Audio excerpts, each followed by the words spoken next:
Mohon izin kepada dokter. Assalamualaikum warahmatullahi wabarakatuh. Alhamdulillah, salatan wa salaman ala rasulillah, amma ba'du. Yang saya hormati Rektor UIN SMHB Banten, yang saya hormati Dr. Haji Endang Saiful Anwar, Bapak Dr. Lutfi, Ketua Himpunan Mahasiswa Jurusan Ilmu Al-Quran dan Tafsir, Ketua Program Mahasiswa Program Studi Ilmu Al-Quran dan Tafsir, moderator yang ganteng, dari mana? Di Keramat Watu. Kemarin saya ketemu Pak Dudung Abdul Rahman, kata beliau saya ibunya dari Keramat Watu juga. Jadi ada potensi jadi jenderal juga. Para mahasiswa yang saya cintai, saya senang pada hari ini bisa hadir sebagai salah seorang narasumber di Himpunan Mahasiswa Jurusan Ilmu Al-Quran dan Tafsir, karena memang S2 saya di Ilmu Al-Quran dan Tafsir, juga S3 di PTII juga di Ilmu Al-Quran dan Tafsir, walaupun tidak dilanjutkan.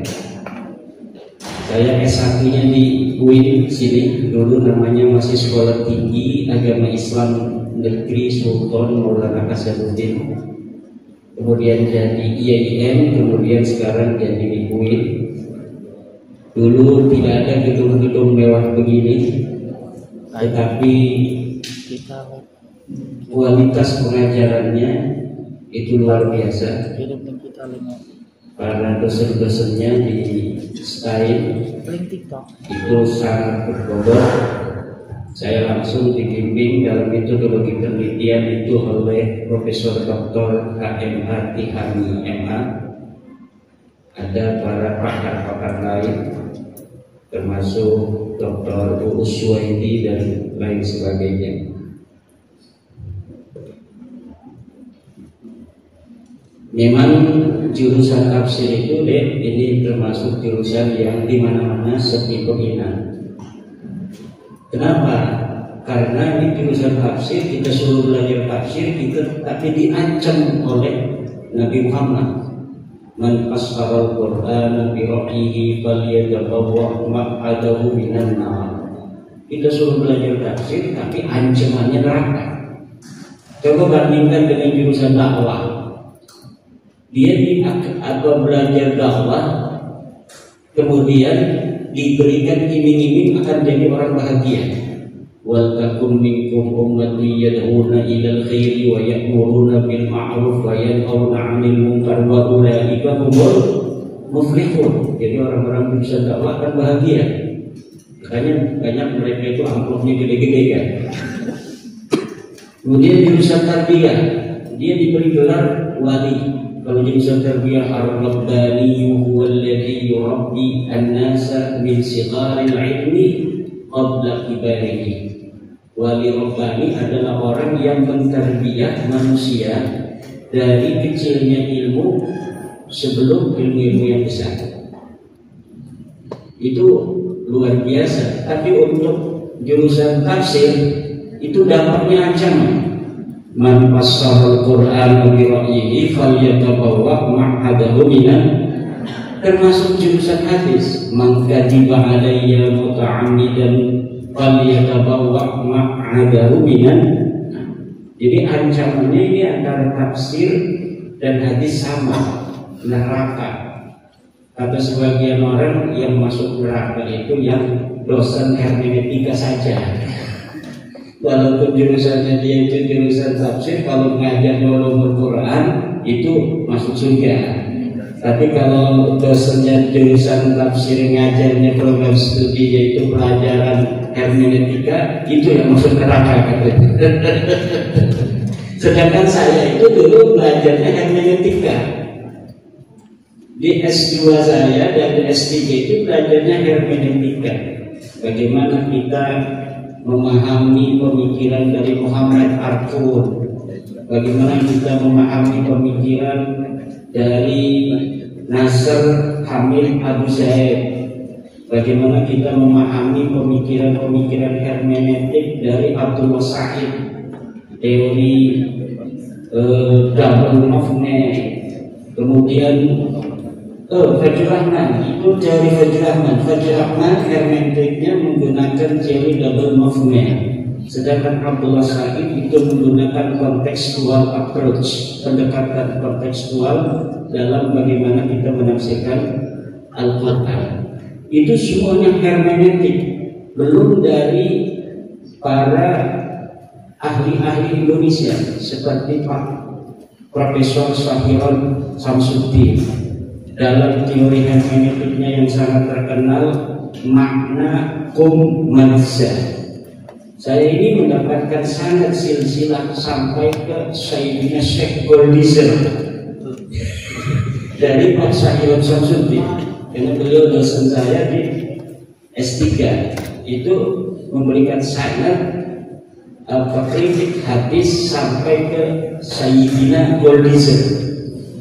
Jadi bagaimana kontekstualitas Al-Quran hari ini kita gali dengan merujuk kepada konteks di mana Al-Quran dulu diturunkan. Jadi tidak rigid terhadap teks. Ini dianggap oleh sebagian kalangan metodologi tafsir seperti ini adalah tafsir yang menyesatkan sebagian orang. Tetapi bagi para mahasiswa studi tafsir ini jangan a priori. Kita al-muhafadzah 'ala al-qadhim as-salih wal akhdhu bil jadid bil aslah. Nilai-nilai yang baik dari metodologi modern dalam bagaimana kita menafsirkan hadis itu harus dipelajari. Tetapi tetap kita menggunakan metodologi mufassirin abad-abad awal salaf. Jadi mahasiswa studi tafsir harus selain membaca kitab Al-Itqan karya As-Suyuti, Al-Burhan karya dari Az-Zarkasi, Mabahis fi Ulumil Quran karya Manna Al-Qattan, juga harus membaca karya-karya Fajr Rahman, karya dari Muhammad Artur, karya Abdullah Sa'id dari Mesir, karya-karya dari Pak Syahiron Samsudin dalam bagaimana teori-teori penafsiran modern dapat kemudian menggali makna-makna yang tersembunyi dari Al-Quran, tetapi tetap dalam bingkai penafsiran ala ulama-ulama salaf. Ini bisa. Pak Syahiron Samsudin itu sudah mengawinkan. Fajrul Rahman sendiri sebenarnya sudah berusaha untuk mengawinkan metodologi barat di dalam bagaimana menafsirkan Bible dengan metodologi ulama salaf. Jadi Fajrul Rahman itu walaupun sebagian orang tidak setuju, sebenarnya dengan teori double movement itu, di mana konteks masa lalu, di mana Al-Quran itu diturunkan, itu menjadi acuan sebagai kontekstualisasi Al-Quran pada masa kekinian. Itu adalah upaya pengawinan dua kutub, yaitu kutub Martin Luther, di mana kritik tafsir dan kritik Bible pada masa abad pertengahan di Barat itu betul-betul memisahkan diri dari gereja. Jadi Martin Luther memberontak terhadap gereja karena menganggap gereja memonopoli interpretasi terhadap Bible.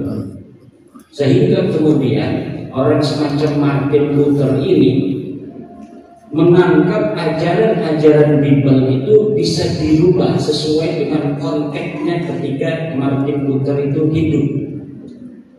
Bagaimana Martin Luther itu kemudian mengkritisi tradisi pakai kerudung di kalangan biarawati. Di dalam Bible dikatakan Paulus pernah mengirimkan surat kepada wanita-wanita Karinita. Itu tentang bagaimana mereka harus menggunakan penutup kepala. Kemudian ditafsiri secara hermeneutis bahwa maksud penutup kepala di situ bukanlah penutup kepala yang dikenal pada masa Martin Luther, tetapi penutup kepala yang dikenal di masa itu, di masa Paulus, karena ada suatu sebab yang sebenarnya tidak ditemukan pada masa Martin Luther. Maka kemudian mereka memberontak tidak wajibnya menggunakan penutup kepala bagi wanita. Itu kalangan Protestan. Ditafsiri juga oleh sebagian bahwa penutup kepala itu maksudnya rambut. Jadi wanita dilarang membuka kepala, artinya dilarang memotong rambut. Jadi wanita itu harus rambutnya tidak boleh botak seperti laki-laki. Itu adalah contoh-contoh penafsiran hermeneutis tahun 1500-an yang pertama kali digagas oleh Martin Luther. Ini bukan Martin Luther King Junior ya, yang ada di Amerika, yang menggerakkan warga Amerika untuk mengkampanyekan tentang al-musawah bainan nas, kesetaraan yang humanis bukan. Tapi gagasan Martin Luther King dengan Martin Luther Senior itu mirip. Nah, ini sebelum kita ke bahasan utama, ini penting agar mahasiswa kita jangan a priori. Ini walaupun jurusannya tafsir, yang kita pelajari adalah ulumul Quran, yang kita pelajari bagaimana asbabun nuzul, bagaimana nasikh mansukh, bagaimana itu mutlak dan muqayyad, bagaimana mujbal dan mubayyin, bagaimana mutlaqul amri, bagaimana mutlaqul nahyi, bagaimana mutlaqul qiyas, mutlaqul ijma', dan ada dalam jam'ul jawami'.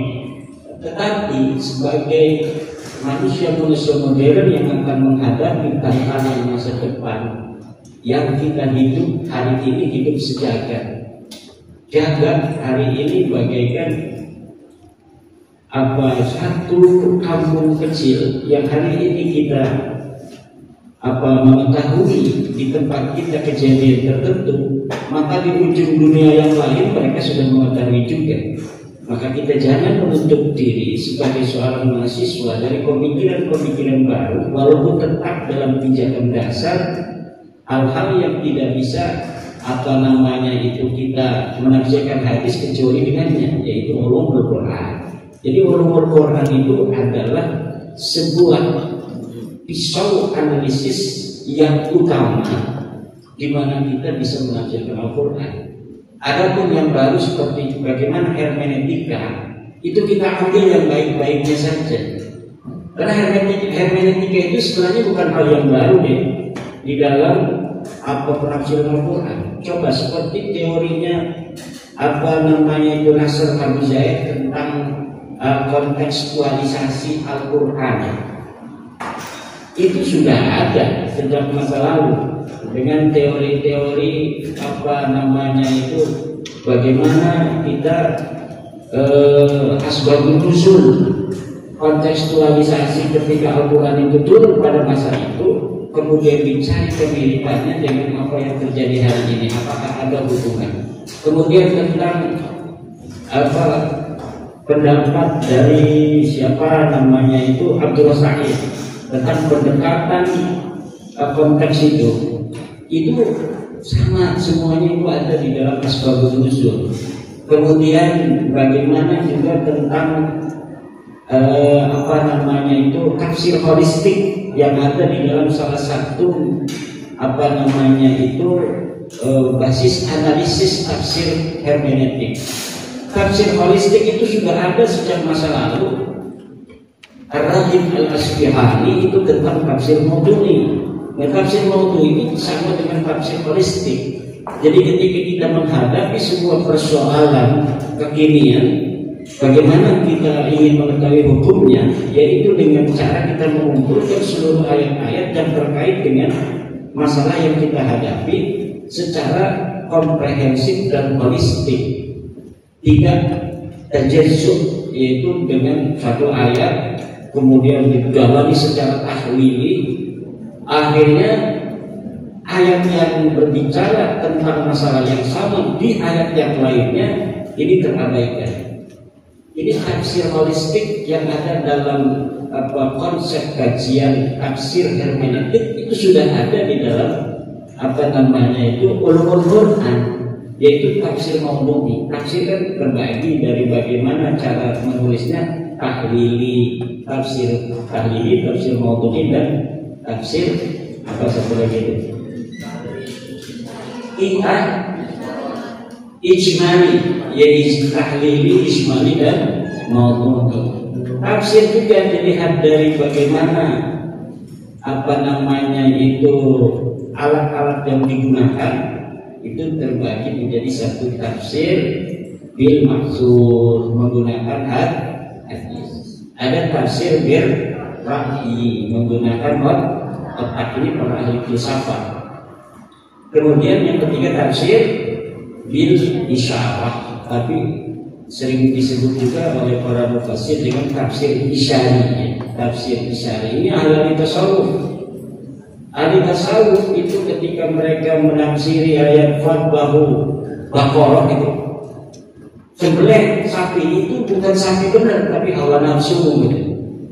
Nah ini namanya tafsir isyari. Ya, tafsir isyari ini ada yang mengatakan ini sudah dolal, sudah menyimpang. Jadi ada asoba, ada akhtoa, ada dolal. Itu orang itu akhtoa itu masih dapat pahala. Tapi kalau sudah dolal nggak bisa. Kalau kita ada sebuah target panah itu targetnya kan ada bundar kecil di tengah. Kemudian ada bundar yang agak besar. Ada bundar yang agak besar lagi dengan berbeda-beda warna. Target kita adalah yang paling tengah. Kalau kita memanah yang paling tengah itu namanya asoba. Kalau tidak kena yang paling tengah, tapi kena yang di pinggir-pinggirnya itu namanya akhtoa. Masih tetap mengenai. Tapi kalau sudah tidak kena target sama sekali, itu namanya dolal, sesat. Jadi kalau masih salah, itu tidak apa-apa. Tapi kalau sudah sesat, itu memang sudah tidak ada dalam koridor. Jadi orang syariat dia dapat pahala tuh. Idza hakamal hakim, orang-orang syariah itu idza hakamal hakim fa asaba falahu ajrani. Idza hakamal hakim fa akhta'a falahu ajrun wahid. Kenapa dia masih mendapatkan ajrun wahid? Karena dia masih di dalam koridor. Walaupun tidak tepat di sasaran tengah, tapi dia masih minggir-minggir kena. Itu konsep-konsep yang kita mesti jangan terlalu takut salah di dalam kita melangkah, dalam kita berijtihad.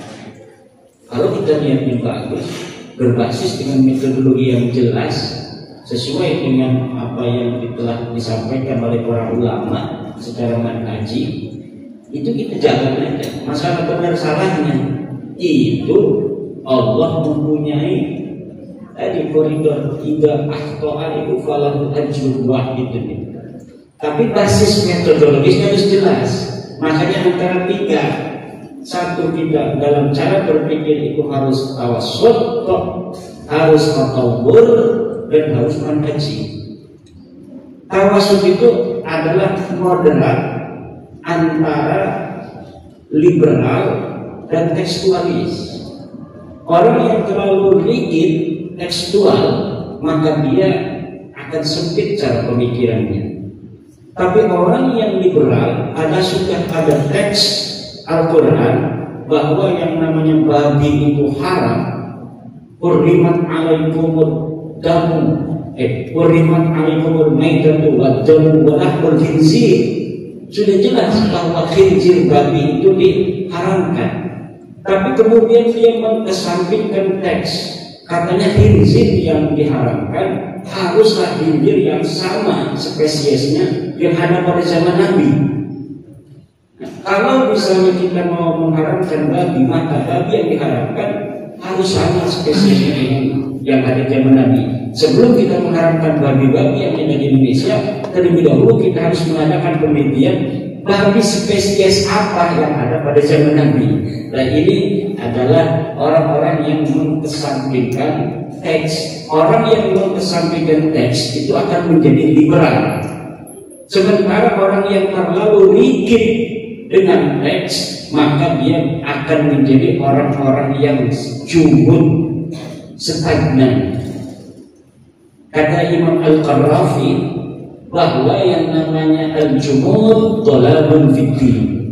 Orang yang jumud pada teks saja tanpa melihat konteks sama sekali di dalam memahami ajaran agama, maka dia itu sesat di dalam agama. Dhalalun fid-din. Dia ada di agama tapi sesat. Dia merasa benar tetapi sebenarnya dia salah. Dia al-jumud dhalalun fid-din. Al-jumudu alal nusus. Al-jumudu alal nususi dhalalun fid-din. Rigid, kaku terhadap teks itu adalah kesesatan di dalam agama. Saudara-saudara kita Wahabi itu kaku. Apa aja haram, apa aja bid'ah. Akhirnya sekarang Wahabi sendiri di Saudi dia mulai berpikir ulang tentang konsep-konsep dia di dalam bagaimana memahami agama. Karena agama ini adik-adik memang secara teologis merupakan sebuah sistem nilai, ajaran yang transenden. Tetapi dalam perspektif sosiologis, agama ini, Islam adalah merupakan fenomena peradaban, fenomena kebudayaan, fenomena sosial di mana Islam itu ada di tengah-tengah manusia. Maka tema hari ini bagus sekali, walaupun saya agak bingung karena tidak ada dimensi temporal. Ini sesuai dengan ajaran Pak Imad Tihami. Ini coba melacak jejak tafsir Al-Quran dalam seni dan tradisi Banten. Banten itu sudah ada di dunia ini puluhan ribu tahun. Ini maksudnya Banten yang mana? Apakah Banten masa kerajaan Salaka-Negara? Apakah Banten pada masa Tarumanegara? Apakah Banten pada masa Galuh? Apakah Banten pada masa Pajajaran? Apakah Banten pada masa Kesultanan Banten? Atau Banten pada masa kini, konteks kekinian. Nah, kemudian jejak tafsir Al-Quran yang dimaksud budaya mana? Karena ada budaya yang sejak Salaka-Negara masih ada sampai hari ini. Nah, ini saya lihat ketika ada kata tafsir, berarti yang diinginkan itu saya menyimpulkan sendiri bahwa yang diinginkan adalah sejak zaman Kesultanan Banten. Ini sama dengan Profesor Imad Tihami ketika mengatakan seni budaya Banten tanpa mengatakan seni budaya Islam Banten. Beliau hanya mengurut 25 seni budaya yang hadir dan ada di lingkungan santri saja. Sementara di Banten bukan hanya ada lingkungan santri. Walaupun memang 100% umat Islam di Banten ini penduduk Banten ini 100% adalah Islam, tetapi Islamnya macam-macam juga. Kalau di Jawa ada Islam priai, Islam santri, Islam abangan, mungkin di Banten ini ada Islam santri, Islam priai dan Islam Sundawiwitan atau Islam Kesundaan lah. Kalau kita ingin mengatakan Sundawiwitan itu sudah identifikasinya kepada agama lain ya.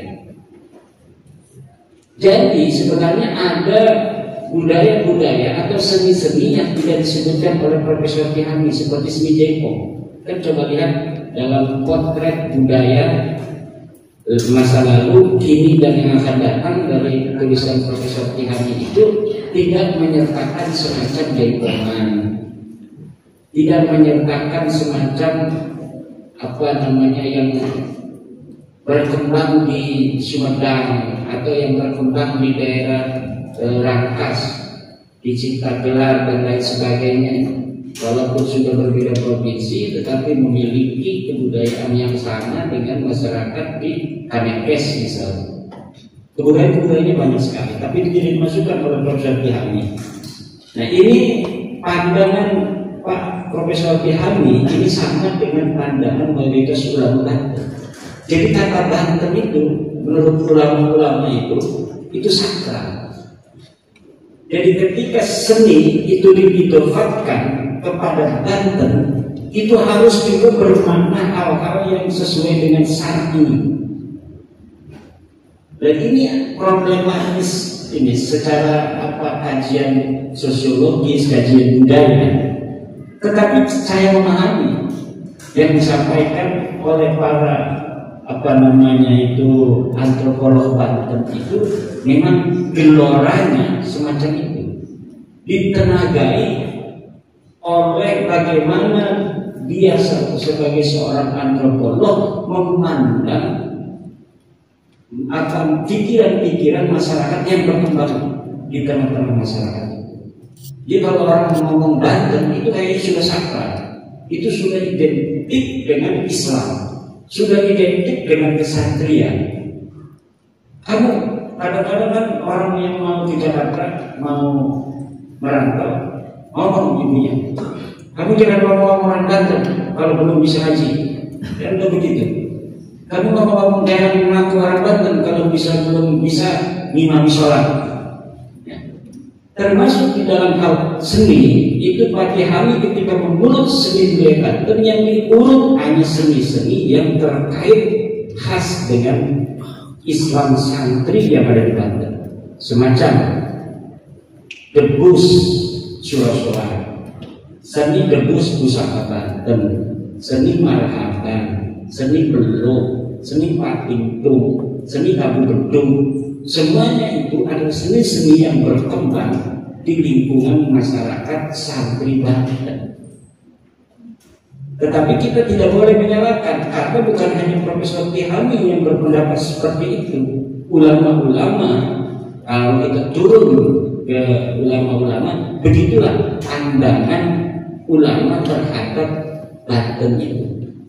Jadi Banten selain sebagai nama sebuah provinsi di Indonesia, agaknya Banten juga merupakan sebuah nama lambang dari kebudayaan. Kesultanan, kalau kita sering riung kan? Itu kiai kalau di kampung-kampung hadaratnya kepada sultan, enggak kepada Jokowi, enggak kepada Pak Prabowo, enggak kepada gubernur. Ila hadrati Sultan Banten. Padahal sultannya sudah tidak ada. Kenapa? Pandangan cita rasa masa lalu atau istilahnya itu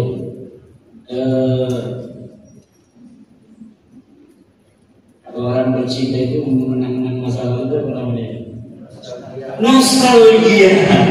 Nostalgia kejayaan masa lalu membayang-bayangi para ulama, para kaum santri yang ada hari ini.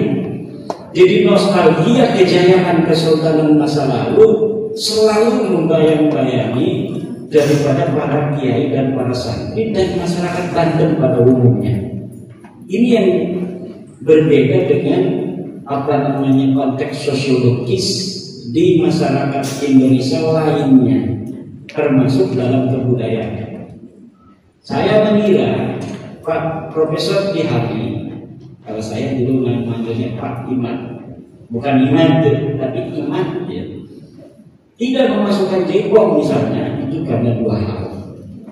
Satu, karena memang jaipong tidak khas keluar, muncul, diciptakan di Banten, tetapi juga dia merupakan identitas Jawa Barat juga. Dan yang kedua, memang tidak lulus secara analisis fikih.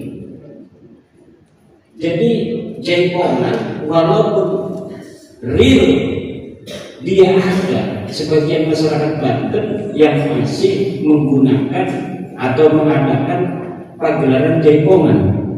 Tetapi menurut seorang Profesor Kihami, tidak lulus dia disebut dengan tradisi Banten karena tidak lulus Kokie. Kenapa tidak lulus Kokie? Karena jaipongan masih buka aurat, laki-laki dan perempuan hadap-hadapan. Kadang-kadang pangkatnya dipukul, ting, tidak masuk. Nah, dangdut, kenapa Profesor Kihami juga tidak memasukkan orkes Melayu atau dangdut? Karena tidak lulus Kokie menurut pandangan Profesor Kihami. Dan saya kira ini adalah pandangan mayoritas orang Banten terhadap seni dan kebudayaan. Maka ada yang bilang kebudayaan di Banten itu kering. Bukan kebudayaan secara umum, tetapi tradisi. Karena antara tradisi dan kebudayaan itu ada bedanya deh. Kalau tradisi sesuatu yang diwarisi secara turun-temurun dan sulit untuk berubah. Berbeda dengan kebudayaan yang selalu berkomunikasi dengan keadaan. Dulu budayanya dokter. Dulu budaya Indonesia budaya yang santun, sekarang berubah agak tidak santun. Bahkan banyak yang mencaci maki di media sosial. Saya ini korban caci maki media sosial, baik secara verbal maupun secara audio dan lain sebagainya. Bahkan gambar saya ini udah banyak menjadi gambar kuping dajjal, matanya luar biasa. Kenapa ini? Ini kebudayaan yang berkembang hari ini. Ini bukan tradisi, tapi kebudayaan yang senantiasa, yang namanya kebudayaan mengalami komunikasi tiada henti dengan konteks sosial di mana budaya itu berkembang. Jadi kalau dulu budayanya santun, itu bisa jadi budaya itu santun itu akan berubah menjadi budaya tidak santun. Kemudian apakah kebudayaan atau budaya tidak santun itu bisa kita katakan budaya Banten? Tidak, dia juga nanti akan bisa berubah kembali. Nah, ketika sudah tidak berubah secara permanen walaupun tidak ketat, itu namanya tradisi. Maka tradisi, makanya Profesor Kihami menyebutnya seni dan tradisi, bukan seni dan budaya. Karena tradisi itu sulit untuk berubah. Kalau budaya itu bisa berubah, adanya akulturasi dengan budaya-budaya yang masuk, itu kemudian budaya kita bisa berubah. Walaupun tradisi juga tidak mempunyai ketahanan yang kuat. Kadang-kadang tradisi dengan untuk dia bertahan, dia terpaksa harus berakulturasi, sehingga cita rasa keasliannya juga tidak begitu kental. Bahkan ada tradisi-tradisi yang terpaksa gulung tikar karena dia tidak ada tik terhadap keadaan dan kebudayaan yang berkembang. Coba yang waktu kecil banyak yang tradisi-tradisi kampung main bekel, main yeye dengan karet itu, bentengan, apa lagi? Nggak ngalamin ya. Sekarang ini sudah tidak ada. Mereka kenalnya cuma gadget, HP, internet. Internetnya bukan sekolah yang dia akan jadi langganan. Internet online, jadi kan sekolah gitu kan. Di luar sekolah tuh banyak jurnal-jurnal internasional dalam berbagai macam disiplin keilmuan, para para tokoh-tokoh dunianya bagaimana berbicara tentang tafsir, bagaimana tentang kritik hadisnya Waldizem dan lain sebagainya. Kita tetap menggunakan muqaddimah Ibnu Shalah di dalam bagaimana kita memahami hadis, tetapi kita juga jangan menutup diri dari membaca karya-karya ataupun penulis-penulis barat terhadap kajian kritik hadis. Bagaimana hadis dan tafsir lebih dilihat sebagai sebuah fenomena sosiohistoris. Nah ini kan hal-hal yang baru. Nanti akan ada berkembang di kalangan umat Islam, katanya relativisir kebenaran Al-Quran dan hadis. Tidak. Saya mempunyai sebuah keyakinan, sekuat-kuatnya kekuatan daripada pemikir-pemikir Barat di dalam upaya bagaimana ada proses relativisir terhadap kebenaran Al-Quran dan hadis, itu tidak akan mudah.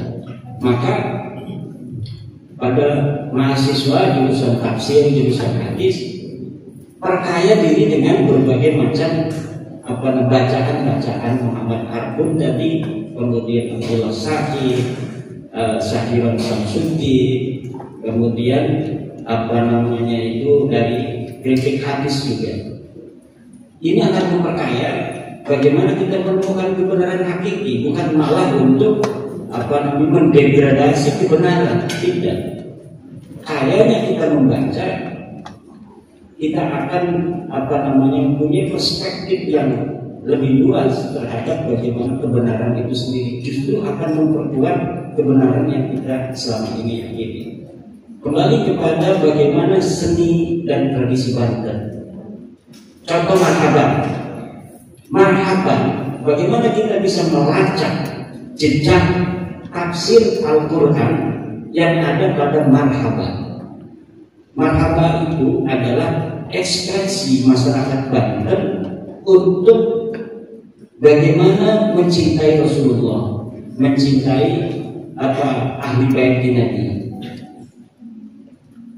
Kemudian ada sebuah prosesi yang namanya marhaban, ditulis oleh Profesor Kihani di dalam jurnal beliau, Potret Budaya Masa Lalu, Kini dan yang akan datang itu, bahwa marhaba adalah salah satu seni Banten. Tanpa ada Islam, Profesor Kihani mengatakan ini seni Banten. Ini adalah sebuah penegasan bahwa kalau sudah ngomong Banten itu sudah Islami. Jadi jangan sembarangan bawa Banten kalau tidak Islami. Ini adalah orang semacam Profesor Kihani yang sangat ilmiah, tetapi juga ditenangai dan disemangati oleh nilai-nilai kebantenan. Ini karena nilai kebantenan itu nilai-nilai yang diwarisi baik secara sadar maupun tidak sadar bagi orang-orang Banten. Jadi orang Banten itu punya kekhasan dari orang-orang lain di luar Banten, yaitu nilai-nilai kebantenan. Apa yang utama dari nilai kebantenan? Yang pertama adalah sifat kesatria. Kesatria itu adalah disconnected, struggle for life, semangat dalam hidup yang ingin membela orang lain. Jadi dia sudi untuk berjuang, dia juga sudi untuk memiliki konsekuensi yang kurang menguntungkan apabila dia telah memiliki sebuah keyakinan. Itu kesatria dimiliki oleh para kesatria. Yang kedua adalah kesantrian. Jadi nilai kebantenan itu kesantrian. Ini walaupun kita dengan nilai kebantenan yang telah dirumuskan oleh para orang tua kita, selain kesatrian adalah kesantrian, secara sosiologis ini sebenarnya tidak tepat. Karena banyak masyarakat Banten juga hidup di luar nilai-nilai kesantrian, lebih pada nilai-nilai kebudayaan Sunda yang kental. Ini ada. Jadi kesantrian ya, itu adalah nilai-nilai kebantenan yang hari ini menonjol, dinilai sebagai ciri khas tipologi masyarakat Banten dari masyarakat lainnya, sehingga orang mengatakan jawara dan kiai, jawara kiai, seakan-akan Banten ini hanya dikenal oleh Jawara dan Kiai, antara Jawara dan Kiai. Ada lagi penulis-penulis JDF itu dulu membuat artikel-artikel antara golok dan tasbih. Ini untuk apa? Mengidentifikasi secara sosiologis masyarakat Banten antara golok dan tasbih. Itu seakan-akan strata sosial yang paling menonjol di masyarakat Banten adalah kesantrian dan kesatriaan. Saya tidak ingin mengambil Jawara karena mana Jawara konotasinya kurang baik kemudian dipahami oleh masyarakat sebagai orang-orang yang ada di terminal marah-marah itu Jawara. Padahal Jawara zaman dulu, lihat tulisan Profesor Kihami, itu ya Jawara itu kiai yang mau berjuang, itu Jawara. Kemudian disebut kiai lagi secara spesifik untuk membedakan antara kiai berjuang dan kiai yang tidak mau berjuang, atau disebut juga dengan kiai tasawuf. Jadi kiai tasawuf, kiai yang fokus pada pesantren, kiai yang fokus mengajarkan suluk kepada murid-murid thariqatnya tanpa mau tahu keadaan sekitar secara sosiologis, itu namanya kekiaian. Sedangkan Jawara itu biasanya kiai juga, tapi kiai yang seperti Kiai Wasit, kiai yang seperti Kiai Asnawi Caimin, kiai yang seperti Kiai Ahmad Khatib, kiai yang seperti Kisakun, kiai yang seperti Abu Yunus Mami lah misalnya, yang mau melawan sebuah otoritas sosial pada masanya. Nah, seperti itulah masa lalu memahami Jawara. Bahkan kata seorang kiai, Jawara itu berasal dari bahasa Arab Jahwaro. Walaupun ini landasan epistemologisnya tidak jelas dari mana itu lafaz Jawara berasal dari Jahwaro. Tetapi ada kiai yang ngomong demikian. Mungkin sebagai sebuah tasjil legalitas bahwa Jawara ini berkonotasi positif. Marhaba, kembali lagi. Dalam marhaba itu ada yang namanya membaca sholawat. Ini terkait tafsir. Selain nanti seni tradisi Banten bisa dilihat jejak-jejak tafsirnya di dalam marhaba, juga sekaligus kita akan dapat memahami pilihan tafsir yang dipilih oleh masyarakat Banten dari jejak-jejak tafsir yang ada pada seni dan tradisi itu. Budaya atau seni marhaba, dari situ kita akan melihat bagaimana ayat innallaha wa malaikatahu yusholluna 'alan nabi ya ayyuhalladzina amanu shollu 'alaihi wa sallimu taslima. Ini kan multi interpretable. Dari sisi satu misalnya, bagaimana membaca sholawat kepada Rasulullah. Sebagian ulama membaca sholawat kepada Rasulullah hanya boleh dengan kalimat-kalimat yang wajib diajarkan oleh Rasulullah. Tafsir yang lain mengatakan membaca sholawat boleh di ayat di silatin min siyaqis sholawat, boleh dengan berbagai macam teks silat sholawat yang kita mau lakukan atau kita mau ungkapkan, terjemahkan kepada Rasulullah. Kemudian mengenai prosesinya, mengumpulkan orang di suatu tempat, kemudian di situ ada makan-makan. Setelah makan-makan atau sebelumnya itu kita bermarhabat. Ada yang berdiri, kemudian berdoa. Prosesi-prosesi dalam marhabat itu bagi sebagian tafsir keagamaan adalah bid'ah. Tentunya Ibu Kasih itu ketika menafsiri ayat, orang-orang yang mendustakan Allah itu diantaranya orang-orang yang berbuat bid'ah. Ditafsiri oleh orang-orang Wahabi, seluruh perbuatan atau tradisi keagamaan yang tidak mempunyai mustanadun syar'iyyun adalah bid'ah. Bagi kita berarti orang-orang Banten yang memiliki pandangan tafsir bahwa prosesi marhabah yang secara bagian-bagian dari seluruh keutuhan prosesi itu memiliki landasan teologis dan epistemologis sekaligus. Misal, kumpul adalah perintah silaturahmi, ada dalam Al-Quran. Kemudian membaca selawat ada dalam Al-Quran. Shallu alaihi wasallimu taslima.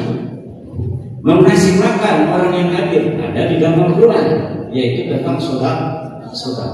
Jadi walaupun secara keutuhan rangkaian itu tidak ada pada masa Rasulullah, tetapi apabila kita jazir di juz-juz secara parsial, masing-masing memiliki landasan teologis, dan yang seperti ini tidak termasuk dalam kategori bid'ah. Nah, ketika masyarakat Banten hari ini bermarhaban, berarti masyarakat Banten menegaskan cara dia dalam memahami tafsir tentang bid'ah itu berbeda dengan orang lain. Ini terlalu Syafi'iyah puritan. Saya akan kasih ininya Syafi'iyah puritan banget orang Banten. Syafi'iyah puritan yang terlalu Syafi'i banget. Hal-hal yang tidak Syafi'i sampai ketika 2001 itu ada pertemuan, saya juga ikut, ada pertemuan di Hamid. Bagaimana kita menyusun konsep seni budaya Banten? Ada tari-tarian, selamat datang dan lain sebagainya. Kan belum ada. Kita masih satu dengan Jawa Barat. Nah, ada yang usulin harus pakai jilbab. Tidak boleh tidak pakai jilbab. Dan ini adalah mazhab di Banten.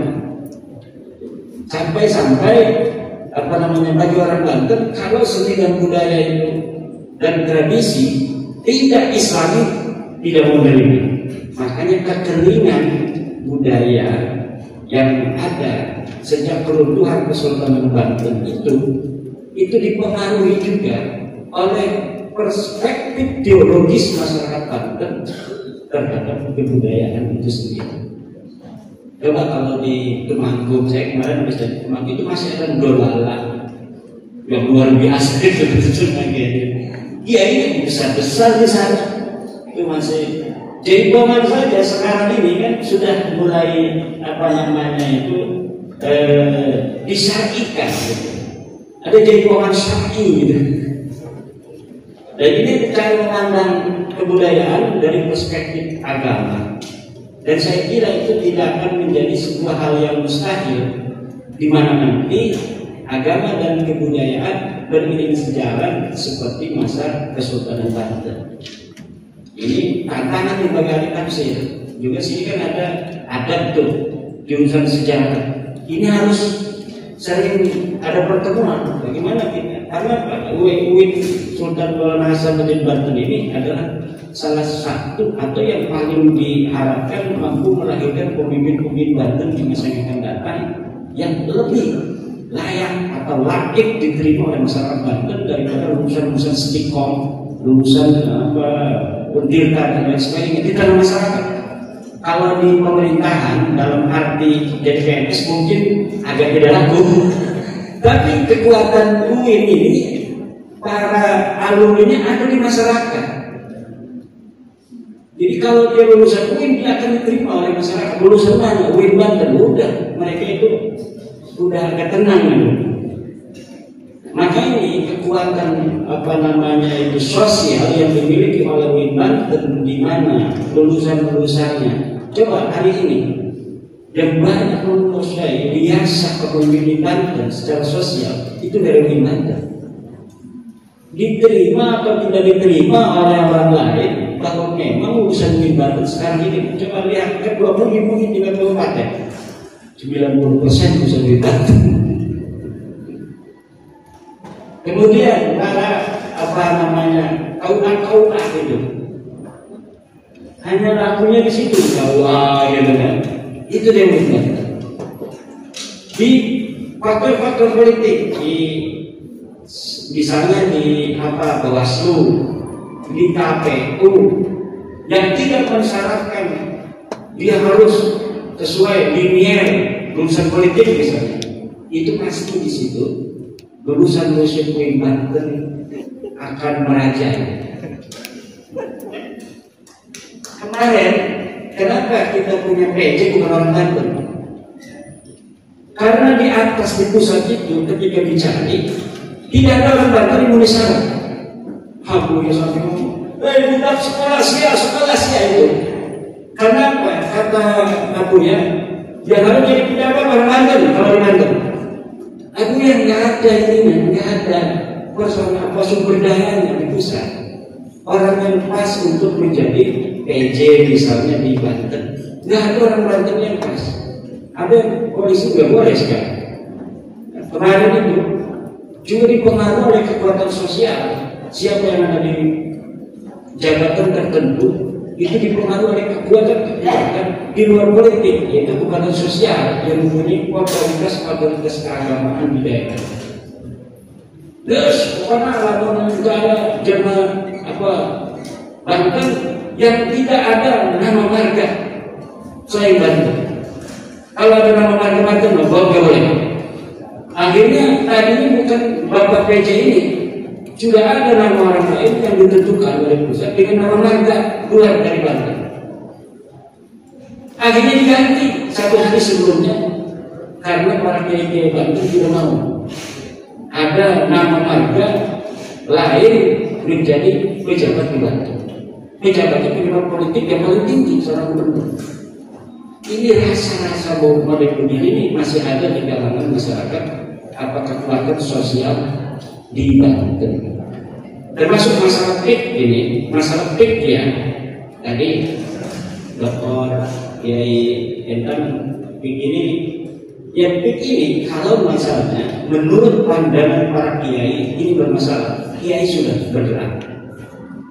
Ketika sekarang ini kiai tenang-tenang saja, masyarakat tenang-tenang saja bahwa ini berarti dalam wasiat para kiai ini tidak berbahaya. Kalau kiai-kiai ini sudah diilhamkan oleh Allah, wa'alhamahu fujuraha taqwa, bahwa ini berbahaya, di sini ada kezaliman misal, maka yakin itu kiai bergerak. Kenapa kiai sekarang tenang-tenang saja? Karena mungkin secara transenden sudah dapat informasi. Kiai-kiai kita kan mempunyai hubungan transenden yang nggak pakai pulsa. Kalau kita kan HP ini kalau pulsanya habis sudah nggak bisa menghubungi moderator. Tapi para kiai pulsanya nggak habis-habis. Secara transenden dan imanen mungkin bahwa ini PIK ini tidak membahayakan. Kalau membahayakan sudah bergerak, itu hati-hati mereka itu secara basirah robbaniyah.